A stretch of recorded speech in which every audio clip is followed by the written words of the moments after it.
വെറും 15 മിനിറ്റ് കൊണ്ട് ഞാൻ നമ്മുടെ സ്വന്തം ഉണ്ണിയപ്പച്ചട്ടിയിൽ ഉണ്ടാക്കിയെടുത്ത ഒരു കപ്പ് കേക്കാണ് ഇത്. കുട്ടികൾക്കൊക്കെ പെട്ടെന്നൊരു സ്നാക്കോ കേക്കോ ഒക്കെ കഴിക്കണമെന്നുള്ളപ്പം റെഡിയാക്കി കൊടുക്കാൻ പറ്റുന്നൊരു സിമ്പിൾ റെസിപ്പിയാണ്. അപ്പോൾ ആദ്യം ഒരു ബൗളിലോട്ട് 1/2 കപ്പ് ചെറിയ ചൂടുള്ള പാൽ, പശുവും പാൽ ഒഴിക്കാം. എല്ലാം അളന്ന് തന്നെ എടുക്കണം കേട്ടോ. ഇതിനകത്തോട്ട് 1/2 കപ്പ് തന്നെ പഞ്ചസാര ചേർക്കാം. അപ്പോൾ ചെറിയ ചൂടുള്ള പാലെടുത്തിരിക്കുന്നത് പഞ്ചസാര പെട്ടെന്ന് അലിഞ്ഞ് കിട്ടാനാണ്.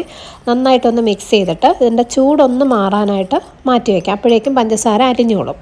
ഇനി വേറൊരു ബൗൾ എടുത്തിട്ട് അതിനകത്തേക്ക് ഒരു മുട്ടയൊക്കെ എപ്പോഴും റൂം ടെമ്പറേച്ചറിൽ, അതായത് ഫ്രിഡ്ജിൽ വെച്ചിരിക്കുന്ന തണുത്ത മുട്ട ഉപയോഗിക്കരുത്. തണുപ്പ് മാറ്റിയതിന് ശേഷം എടുക്കാവുള്ളൂ കേട്ടോ.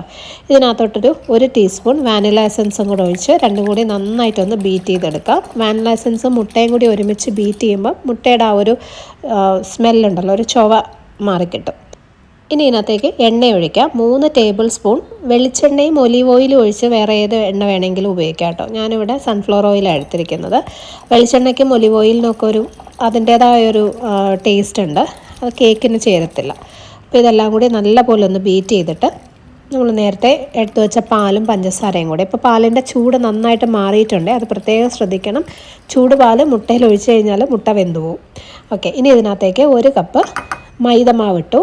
അതിൻ്റെ കൂടെ 1 ടീസ്പൂൺ ബേക്കിംഗ് പൗഡറും കൂടി ചേർത്ത് കൊടുക്കാം. ഒരു നുള്ളുപ്പ്, കേക്കിൽ എപ്പോഴും ഒന്ന് ആ ഒരു ടേസ്റ്റ് ബാലൻസ് ചെയ്യാനായിട്ട് ഒരു നുള്ളുപ്പ് ചേർക്കണം. എന്നിട്ട് എല്ലാം കൂടി മിക്സ് ചെയ്തെടുക്കാം. സാധാരണ കേക്ക് ബാറ്റർ ഉണ്ടാക്കുന്ന പോലെ വലിയ പണിയൊന്നുമില്ല, ഒരുപാട് സമയം ബീറ്റ് ചെയ്യുമൊന്നും വേണ്ട. ജസ്റ്റ് എല്ലാം കൂടി ഒന്ന് മിക്സ് ചെയ്ത് എടുത്താൽ മതി. ഓക്കെ, ഇനി ഇത് മൈദ ചേർത്ത് കട്ടയൊന്നും ഇല്ലാതെ നല്ലപോലെ മിക്സ് ചെയ്തെടുത്തു. മൈദ ചേർത്ത് കഴിഞ്ഞിട്ട് ഒരുപാട് ഓവറായിട്ട് ഇളക്കാതെ നോക്കണം കേട്ടോ. അതൊക്കെ മിക്സ് ചെയ്ത് കട്ടയൊന്നും ഇല്ലാതെ എടുത്താൽ മതി. ഇനി ഒരു ഉണ്ണിയപ്പ ചട്ടിയിലോട്ട് കുറച്ച് എണ്ണ തേച്ച് കൊടുക്കുക. ഇതും സൺഫ്ലവർ ഓയിലാണ് എടുത്തിരിക്കുന്നത്, വളരെ കുറച്ച് മതി. പിന്നെ ഈ കേക്ക് ഉണ്ടാക്കാനായിട്ട് നോൺ സ്റ്റിക്ക് ഉണ്ണിയപ്പ ചട്ടി തന്നെ വേണം കേട്ടോ, അല്ലെങ്കിൽ താഴെ പിടിക്കാനുള്ള ചാൻസ് ഉണ്ട്.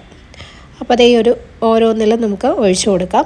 ഫുള്ള് നിറച്ചൊഴിക്കേണ്ട, ഒരു 1/4 ഭാഗം ഒഴിച്ചാൽ മതി കേട്ടോ, കാരണം ഇത് പൊങ്ങി വരും. പിന്നെ നമുക്ക് ബേക്ക് ചെയ്യാനായിട്ട് വെക്കാം. ഞാൻ ഇവിടെ എൻ്റെ ഒരു പഴയ ദോശപ്പാൻ, ഈ ഉപയോഗിക്കാത്തൊരു ദോശപ്പാൻ നന്നായിട്ട് ചൂടാക്കി വെച്ചിട്ടുണ്ട്. അതിൻ്റെ മുകളിലേക്ക് വെച്ചിട്ടാണ് നമ്മളിത് ബേക്ക് ചെയ്യുന്നത്. ഡയറക്റ്റായിട്ട് ഫ്ലെയിമിൽ വെച്ച് കഴിഞ്ഞാൽ ചിലപ്പോൾ പെട്ടെന്ന് അടിയൊക്കെ കരിഞ്ഞു പോകാനുള്ള ചാൻസ് ഉണ്ട്.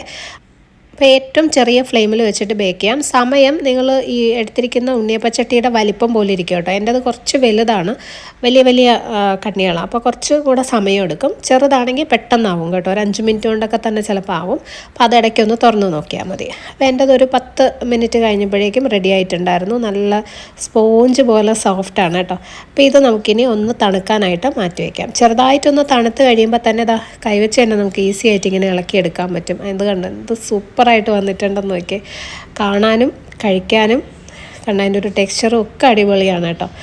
ഓക്കെ, അപ്പോൾ ഇത് ഇങ്ങനെ തന്നെ നിങ്ങൾക്ക് കഴിക്കാം. നല്ലൊരു വാനില കപ്പ് കേക്കായിട്ട് കുട്ടികൾക്ക് സ്കൂളിലൊക്കെ കൊടുത്തു വിടാനൊക്കെ ഉണ്ടാക്കി വെക്കാൻ നല്ലതാണ്. ഒരു 3-4 ദിവസമൊക്കെ പുറത്ത് വെച്ച് നമുക്ക് സ്റ്റോർ ചെയ്ത് ഉപയോഗിക്കാൻ പറ്റും. എത്ര സിമ്പിളായിട്ട് നമ്മൾ ഉണ്ടാക്കിയ കപ്പ് കേക്കല്ലേ.